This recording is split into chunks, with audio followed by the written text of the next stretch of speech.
emergent Latin American architect for almost 10 years now. A beautiful exhibition by Amenátegui Valdés we have on show in Mexico City right now. But being so close to the US, we cannot avoid taking a peep over the wall to see what's happening in our neighboring country.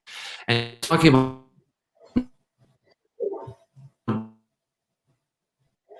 in COVID,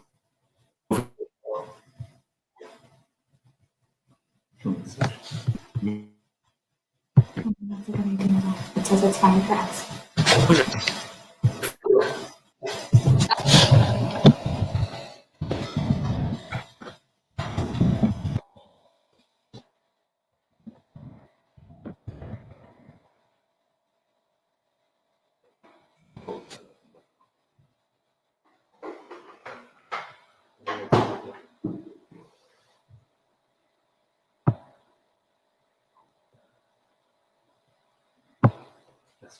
No. Is that the better one down here? Because I don't think it's the name with one. Do you want to try it? Sure. Wait, no. Because that is a Google one.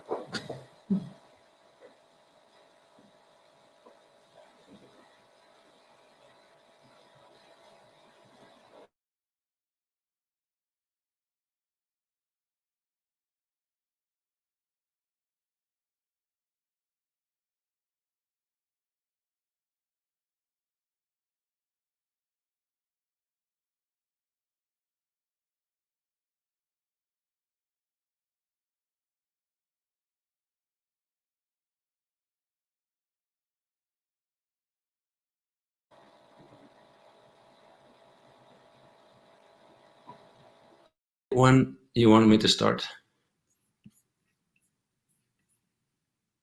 Okay, now, thank you so much. Alison and Lapchi, do you hear me as well? Yes, okay, fantastic. So we start a second retake. I hope this works now. So I'm going to start it over again so we can use this as a theme.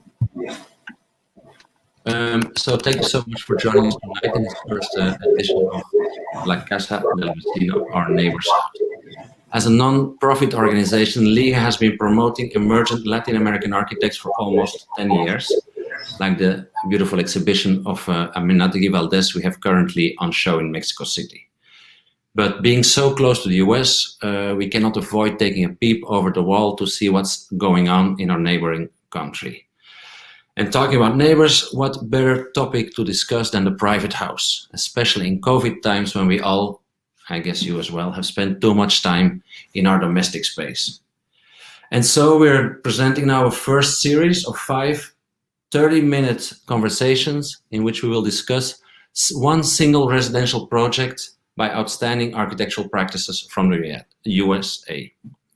Today we'll talk with you, Alison, office Kwong Von Glinow in Chicago about their Ardmore House. Next Wednesday, we'll talk with Jennifer Bonner about her house Gables in Atlanta, and we will continue discussing project by Moss Architects, Johnston, Marklee, and Independent Architecture.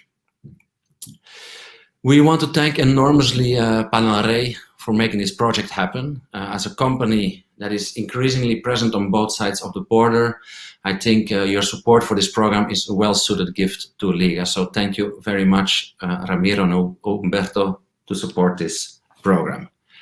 Saludos to the team at LIGA as well, our coordinator Adriana Maurer, Daniela Treviño, and Arturo Arrieta, who's now moving the controls in backstage. Thanks as well to the friends of Arquine. Arquine is now transmitting this on their channels as well to reach a broader public in Latin America. Now back to you, Alison and Lapchi. I kept you waiting for a moment, my apologies. So again, thank you for accepting our invitation. I must say that it was actually Anne Rieselbach, the program director of at the Architecture League of New York, that recommended me taking a closer look at your work for this program. And so when I got in touch with you and I received the first images of your recently completed, I think we have a sort of premiere here this evening, and recently completed Ardmore House, I was extremely happy to feature this project as the kickoff for this series. Apart from some maybe better known key projects in contemporary US architecture, we were really looking at LIGA to see if we could get some lesser known or some brand new projects with a strong agenda for this program. So I think this is a very strong kickoff. In all its straightforward simplicity, your Ardmore House plays a balancing act between being conventional and innovative. The way the program is organized, but also the way the house represents itself, the way it relates to the front and the side, and the way it combines very orthogonal basic plan layouts with this sensual curvilinear line. I think it's a very tricky balancing act that I think you mastered beautifully. Now, to explain the public a little bit, we scripted this conversation around several questions in order to allow Lapchi and Alison to answer my questions with graphic materials, and so everybody here finally knows what this Ardmore House is, because nobody really knows until now. So to start off and to get the audience a little bit informed, so what is the Ardmore House and who did you make this house for? Alison and Lapchi, welcome. Thank you. Thank you for having us. We're so... You're on mute still, I think. Oh. Oh no, it's my fault. My mistake. Go Okay, ahead. Perfect. Very good. So thank you very much for having us. We're really excited to be a part of this program, and we're very excited to share this house with you. So a little bit of background information for this home. It's not a typically designed home for a commissioned client. This home actually is a development project of ours. We are a very young office. We started our practice 3 years ago. And when we started our practice, we wanted to split how we spent our time in the office between development work, something that we would propose and commission ourselves to work on, and as well as more traditional commission-based work. So Ardmore House is actually a development project. And it was interesting when we started telling people that this is what we wanted to do when we got back here. They would say, oh, so you want to make a spec house? And a spec house traditionally has a pretty negative connotation, that it's really market-driven, not very design-conscious.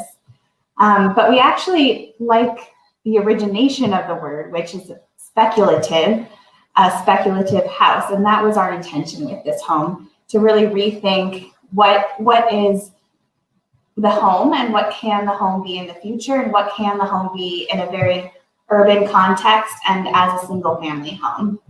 So that's kind of how we started out this project. Maybe I could show the first slide. Yeah.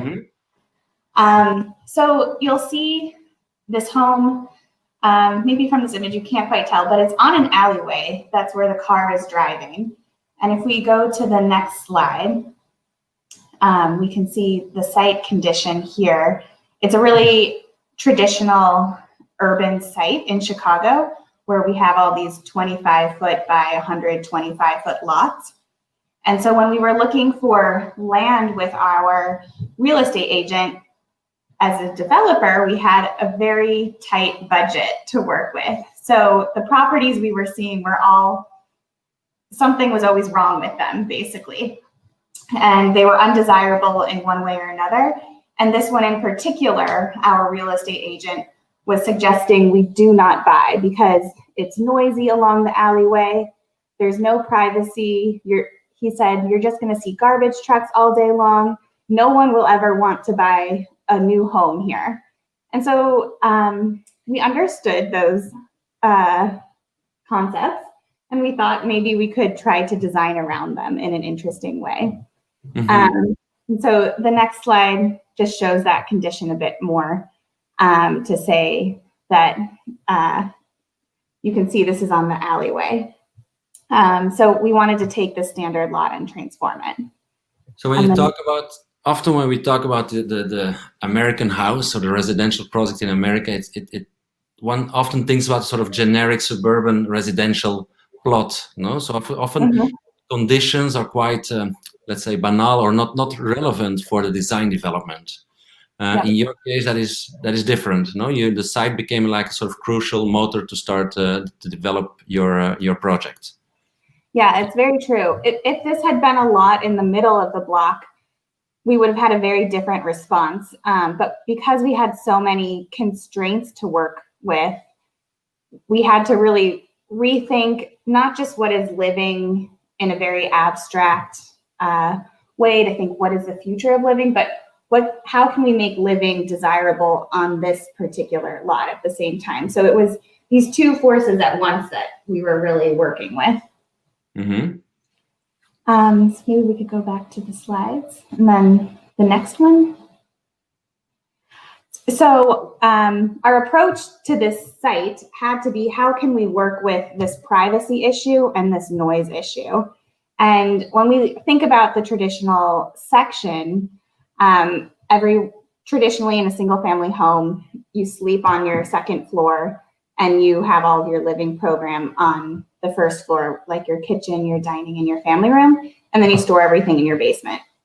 So what we wanted to do was flip that traditional section so that the spaces where you spend the most time in would be above the alleyway and where a lot of light could come in, versus where you sleep, that's where you can have less light. And if we pushed all the bedrooms against the neighboring lot, we would have more privacy. So in the next diagram that shows that.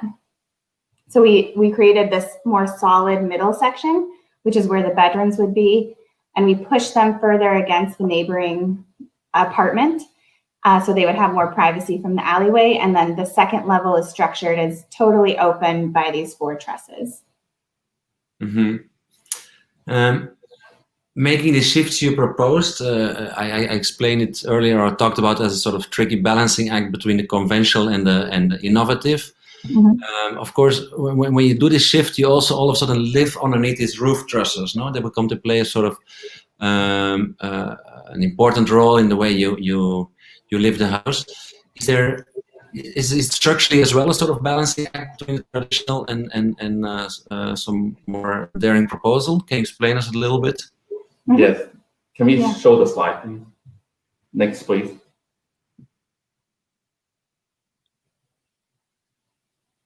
So in here, we show that the conventional structure is, we didn't see the structure at this moment, but we see the space beyond that. On level 1 is more solid. That is kind of referred to what Alison had mentioned about the living space. On upper floor is the living room that is very open. We kind of see the truss is kind of spanning on across the house. So you kind of see the openness that we kind of described. Next. And in the way that we see the courtyard here is showing that how open the space is, and the bedroom is pushing on the neighbor side. Next, please. And here is what Wonne was talking about, the convention method. The one thing is about the facade on the west side that is 2-story height. When we come back from Switzerland to work and come back to open our office, we want to find something very conventional. What Wonne was talking about is the Chicago. Next, please. Can you tell us where you were working in Switzerland? We were working for Herxel and Dermont Architect, and this is the exact thing about, we want to find something, a conventional technique in Chicago that is easy to build for the builder. At the same time, something that can be grounded for the Chicago context. On the left side of the wall, of the west wall, is a double height wall.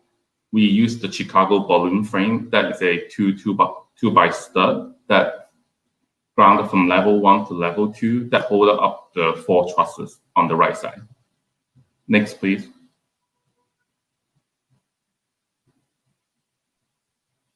Once the 2 by truss holding up the entire roof, on level 1, the courtyard become very open, and we do not want to call this space of the hallway, but as the interior courtyard space. And in this interior courtyard space, we think that the best way to allow the potential owner to use this space is to create program within this courtyard. From the 3 doors that you can see is to go to the individual bedroom, but the first space that we see is the mudroom that is on your left side. And so I can replay it again. And the bookshelves is allow people to put a book on a bookshelf and then able to read the books on the middle of the space that where the lady is sitting on the chair. And the nook, that the square nook, is for people to sit or to enjoy the space. And the last is the entrance space. Next, please. And this is the view from level 2 looking back to level 1. The width of the courtyard is only 6 feet wide, the widest part, and facing the picture window. Next, please. Can we go back 1 slide? Next, please. And once you are in the interior courtyard, you see the 4 trusses holding up by the Chicago balloon frame on the left side. Next, please. This is the diagram to show the truss is extremely conventional, that is spanning across the entire width of the lot, 22 feet. And on the right side is the 2 2x6, a very conventional way to build building in Chicago. Next, please. While we are framing this house, this is a construction photo showing the west facade. That is a 2 2x6 spanning from level 1 to level 2. Next, please. A interior view showing on the left-hand side the Chicago balloon frame. Next, please. The way when the rough framer finished framing the house, he was very hesitant to take out the diagonal bracing that you can see 4 diagonal bracing holding up the house, because he can't believe that the house is only supported by 4 trusses. We work with a very good engineer Bob Magruder, that to only use 4 trusses, but at the same time a very conventional method of the Chicago balloon frame to holding up the entire house. Next, please. It looks very light indeed. Mm-hmm. So up here you can see that this is now without the bracing, and it's allowed for this, the structural system has allowed for the double height here. Mm-hmm. We've talked about many things now, the program and the structure, and it's of course very strong in many of your projects. In the end, there's a very strong formal gesture that kind of gives the project, in this case, the house, a strong identity. No, and in this case, it's of course this hand railing, this balustrade that makes this hallway, which indeed it's extremely interesting when you say that's only 6 feet wide at its widest point, while it feels like space. 6 feet, almost like a corridor, but it also just by the slight, the curvilineous quality, it makes it also elegant and so almost, how would I say, like, yeah, it has sort of a parlor atmosphere from a different era. No, it's almost sort of. So this long curved line is actually a gesture in plan, but it really starts to work. It really starts to activate a section of the house. Mm-hmm. Can you speak about how that simple introduction of this curved line into this orthogonal plan kind of makes the house? Yeah, definitely. It makes it very different, as you're saying. Next slide, please. And I think it shows itself in the experience of how you experience that first floor. That 6 feet was really important when we were designing it. It was, as you said, like that dimension that it could start to feel like more than a corridor. But then it has a different effect on the second level. So if we go up the stairs, next slide, we're suddenly between this curved balustrade on our right-hand side and this orthogonal one on our left-hand side. And then you can see the trusses up above that are holding up this space together and allowing for this basically second level that's a complete platform level above level 1. And next slide. And so what's interesting about the curved balustrade on level 2 is it really pushes anyone who's on the second level away from that west clerestory window. There's 56 feet of uninterrupted glazing looking out over the alleyway, but you're not actually directly next to it ever. You're all the way up to 9 feet away from it. So there's this distance of privacy, but there's still the spectacle of looking out across the alleyway, but just from a wider distance and being directly next to that window. Next slide. If you go back one slide. Okay. Oh, sorry, next slide. Yeah, great. And so here, this is a video taken of one of our models showing the second level. And you can see that it's completely open. It's the opposite of the level below that's just totally solid and concealing the bedrooms. Here it's very exposed. But what we did with the 4 triangular trusses was to try to create 5 distinct spaces upstairs. So this room here is the living room. Underneath the 2 trusses that receive natural light from the skylight is the powder room. Then this is the dining room. Then here is the kitchen island, also underneath 2 skylights between the trusses above. And then finally, the kitchen area. And then if you go to the next slide. So then this is looking down through the 4 trusses. Next slide. And going back to this idea of the site condition, what you're looking at in the site plan is the back of the apartment buildings across the way that also have all of these balconies coming off of them. So if you go to the next slide, this interior railing also becomes like an interior balcony that's facing these exterior balconies. So there becomes this interior-exterior urban relationship across the alleyway that I think is pretty interesting to experience. Next slide. And as you move along the alleyway, when you're looking towards the front of the home, it's a much more lush, traditionally beautiful greenery with these 100-year-old trees. And then next slide. You really feel like you're kind of up in the trees at the front of the home. Next slide. And then as you move towards the back, it becomes more and more urban as you're facing all of the back facades of the buildings. Next slide. And then even in the kitchen, you can see that you're looking across to the balconies of the neighbors across the way.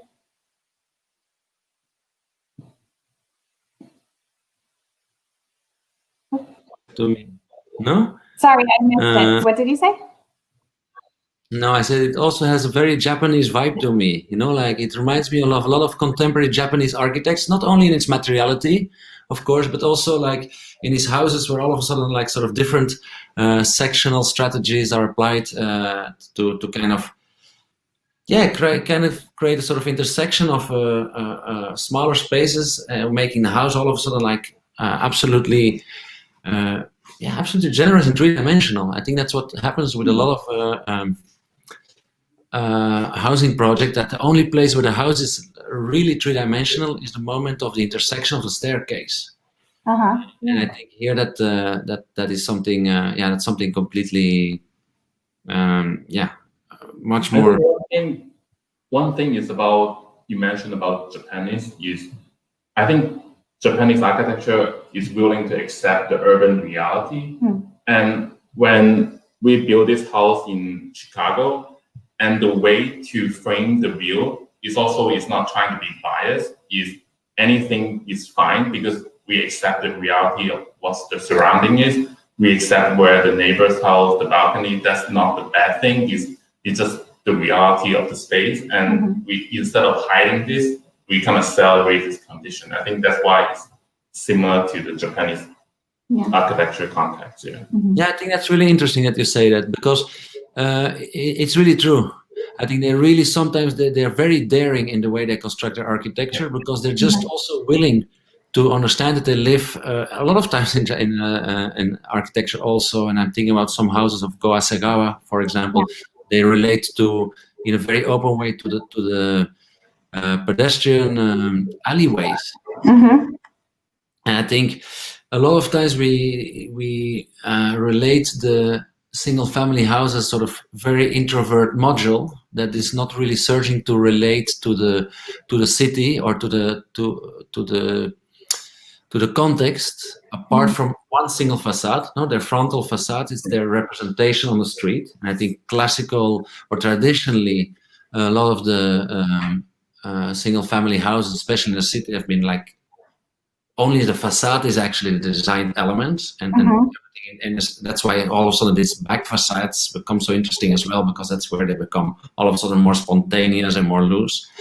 And I wonder a little bit, now that you've taken that step, to kind of engage in a much more frank and open way to the context, how that experience has been, how has that relationship with the neighbors been? You've told us about the balcony that overlooks the balcony of the neighbors, and I know that neighbors have been even commenting on your house and stuff. No, when they, Can you speak to that? Maybe can we go to the slide? Yeah, that's here where you, for example, see the balconies of the neighbors in front. No? Exactly. And then the next slide. So the house has sort of accepted this interior balcony condition and embraced it a lot, even in the sense with how we've staged it. We put plants against the railing similar to our neighbors across the way. And these plants have really grown to love the western sunlight, and they're now coming through the railing similar to the balconies across the way. Next slide. Maybe. Yeah, I think this is what you were trying to mention about the language. And when we started our practice and also doing this Ardmore House, we want to not just understand architecture, we want to find a way to do architecture that is able to relate it to everyone, and especially my parents and anyone that is close to us. And when we designed this house, maybe the house form is a placeholder.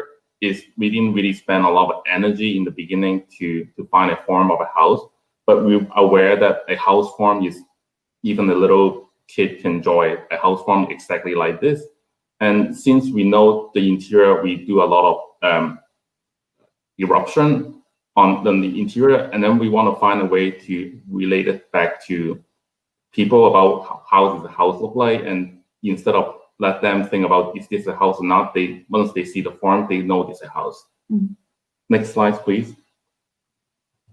This slide is quite interesting. While we are building this house, a lot of neighbors never see a plan of this house or go inside during the construction site, but they understand the house. And we found it very interesting that people understand the house by looking at the outside, that they're aware that on the ground floor is quite solid. There's not so much window except the picture window you see in the alleyway.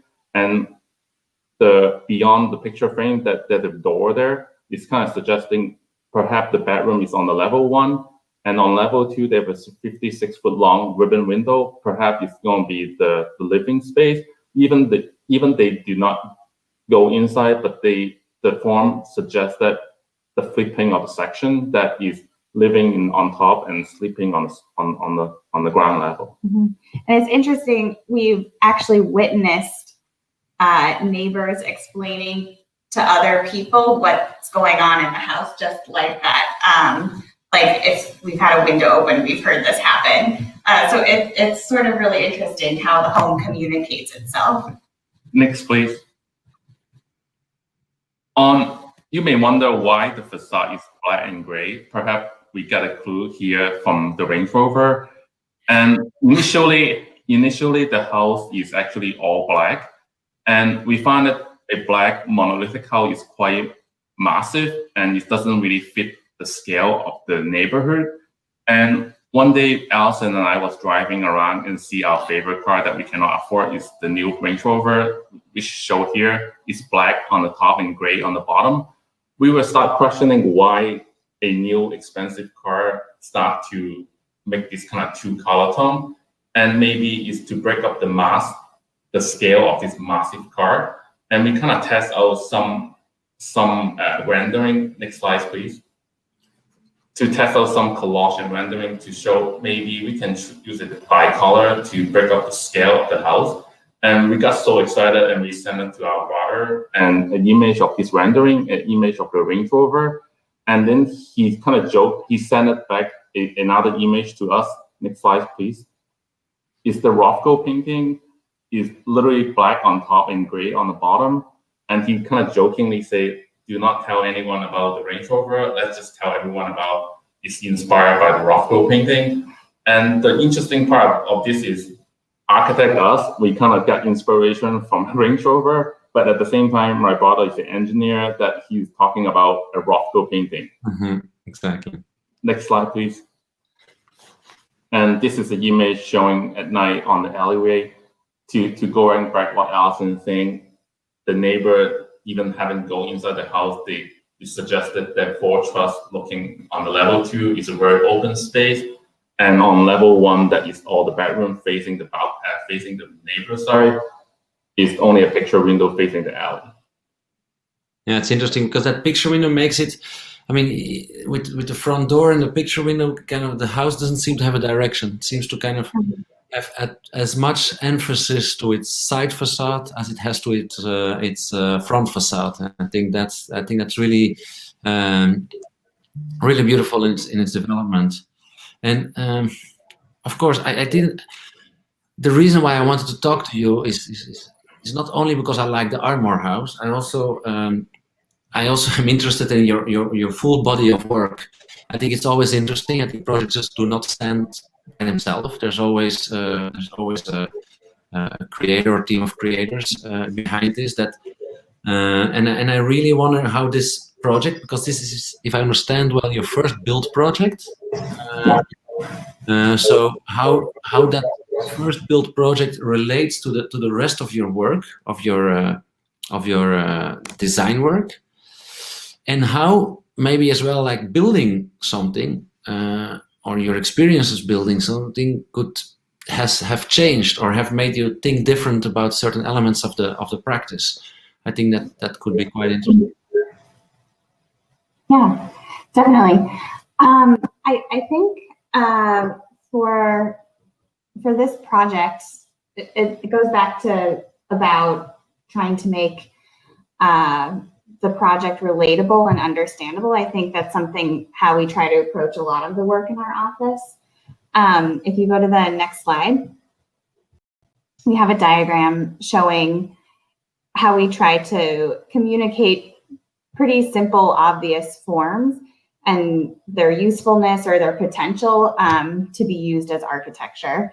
So for Ardmore House, I think our goal here was to really communicate this flipping section that the facade tries to communicate. Maybe there's also something about the two-tone facade that is also communicating that something's reversed on the inside.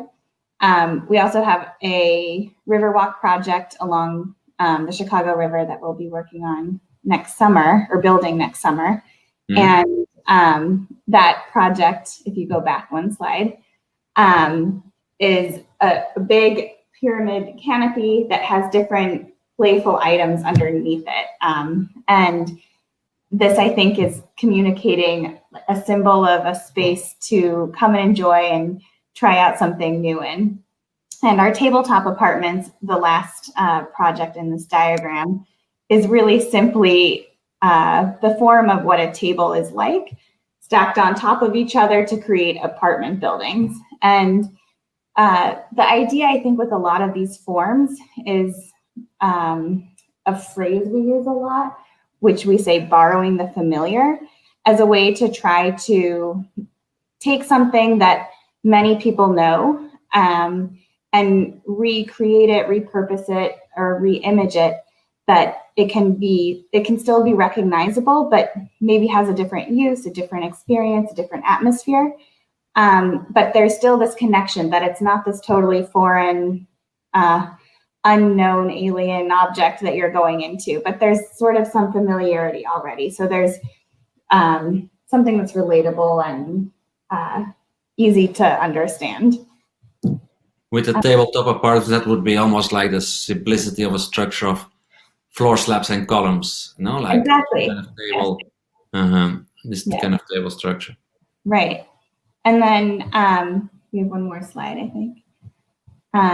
If you go to the next slide, here, this is just maybe more in-depth example that I think is kind of interesting that we took a lot of, or this was one of the first projects we worked on as an office together.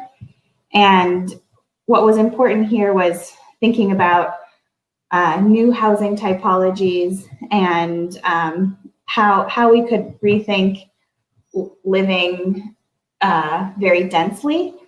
And when we study a lot of housing plans, we often see a double loaded corridor with very simple housing units on either side. And this was a space we really wanted to never have to put into a project of ours. So in all of our projects for housing, we tried to erase the corridor. And this is one example of that we also brought into Ardmore by creating the curved interior courtyard. So even though it's a totally different scale, we've tried to bring concepts across projects. Yeah, I can really see how there's a sort of formal